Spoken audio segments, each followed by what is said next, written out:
Hello there, Fresh Access Bucks partner.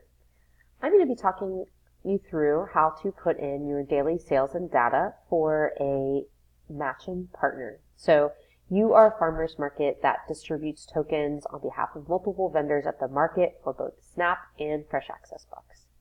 So let's go ahead and get started. So first off, whenever you pop in on the website to entering daily sales and data, this box jumps at you. And so this is a great reminder to enter in data on the day that your profile says you have a market. So in my specific case, today is not June 3rd, but that's the day of my market. So I want to just go ahead and make sure mentally to check in and know that I'm entering data in on the correct day. So I'll go ahead and select choose. And here it is, June 3rd. Wonderful. So here we are on the basic transaction page. Generally, I leave it on auto calculate. I don't normally have a reason to change that, so I'm going to leave that there and just give you an example. When your Snap customer comes to you, you'll go ahead and you select Snap EBT. The first customer I had wanted to spend $11 on their EBT card. And you can see when I type in 11 here, it auto-populates. So if I have $11, I want to match that for them and give them those great green tokens. You see that it pops out here, total currency 22, $11 is being charged to their Snap EBT, so I'll give them 11 tokens, and then $11 is being charged to Fresh Access Bucks, so I'll give them $11 worth of Fresh Access Bucks tokens. I then also want to put in that customer ID, so that's the first and last initial and the last four on the EBT card. Then I can ask that zip code. This is not required. But we do think it's very helpful, especially in seeing if you're getting the word out and if there's areas that you could be doing more promotions in. And then I'm going to answer these questions here. You will note that if it's an FMTrax ID that the computer recognizes, these different questions do actually change. So just an interesting heads up. And then I'm going to go ahead and click Submit Transaction. Here we are ready for our next transaction. My next transaction, this person wanted to get $34 out on their EBT card. There is a lot of really great stuff going on, so they wanted to buy a lot of really yummy stuff. So I'm going to also match them $34. And this person even had a coupon with them. So they've got a yellow, one of our new $5 Fab coupons. So I'm going to go ahead and select that Fab coupon. So now they're getting a total of $73 out. Amazing. $34 of that is being charged to their Snap card. $34 of that is going to be Fresh Access Bucks, the regular dollar for dollar match. And then on top of it all, they get an extra $5 in Fab green tokens to spend at the market today or any other day that they choose. I'm going to go ahead and put in their FMTrax ID, that customer zip code, and I'm going to answer some of these questions, and I'm going to go ahead and submit transaction.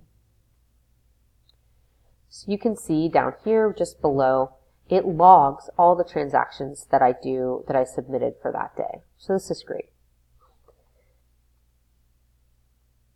The next step in entering your daily sales and data, after you're all done with completing the transaction side, at your end of the market day, you of course collect these tokens and write down receipts and ledgers for your vendors.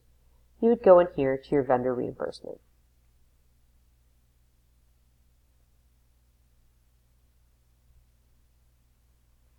Please note that while FMTrax is updating their vendor tool, it does take a little while to sort through all of these. Eventually, the only vendors you'll see will be Florida vendors. So just bear with them while they're updating the program. So you'll go ahead and look for the vendor that is at your location. So we have Alvarez Farms at our farmers market. They came to us with $12 of Snap tokens, and they came to us with $20 in Fresh Access Bucks tokens. I do want to note that there's no way you'll end up knowing the number of transactions that vendor has. nor will they probably want to give you their gross sales for that day. Since we distribute tokens when customers present those coupons and frequent shoppers at the point of swiping their EBT card, you won't be able to put this in the redemption side, since at this point it's all just Fresh Access Bucks tokens. Check your records, make sure it was $32 total that farmer came with tokens, 12 in SNAP, 20 in Fresh Access Bucks, and you go ahead and click Submit Reimbursement. Now we have one other vendor, and let's see, we've got 44 Produce right there. They came to us and they also gave us some SNAP tokens. So this vendor actually didn't have any SNAP tokens for the day, but they did have 18 FAB tokens. So we'll go ahead and pop that in there. And click Submit Reimbursement. And you can see, once it does log here,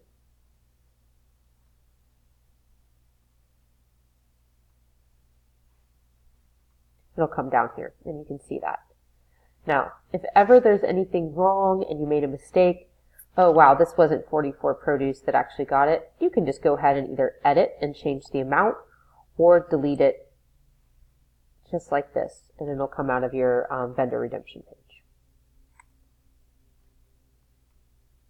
And you would go ahead and do that for all of the vendors that gave tokens or received tokens that market day. And this would be a part of your record, so we know how much SNAP and how much Fresh Access Bucks was redeemed each market day. The next step of entering your daily sales and data is to go ahead over to the Post Market tab. So for this particular day, we have a total number of vendors. We have these questions that get asked every single week. The first one is total number of vendors selling at the market this day.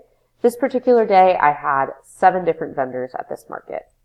And of those vendors, 5 of them were able to accept SNAP. 3 of them were able to accept FAB, so that means fruits and vegetables, the number of vendors selling fruits and vegetables today. So this one can get a little tricky. We use this to see what folks would be potentially FAB eligible here. How many paid staff were involved in the administration of the incentive program today? So in this one, we would say I had 2 people on staff today, and they assisted with the Fresh Access Bucks tokens on working with SNAP customers. How many volunteers? I had 1 person doing a head count out there in the audience. And if you had any activities, so we do use this to see where your nutrition education events occur. So if you do anything like that, so a chef or cooking demonstration, a taste test, those are things that we put towards the nutrition ed component of your farmers market requirement. So on this particular day, we had a group from a health foundation coming and doing a little health fair, taking blood pressure check. So I'm going to go ahead and click health fair, and then I'd submit that post-market report, and it's saved. Make sure you select that. So this has been a quick run through of what's required after any given market day through the website FMTracks. If you ever have any questions on how to submit your information, deal with vendor reimbursements, or questions on your post-market report, please feel free to reach out to me, Mary@feedingflorida.org. Thank you so much.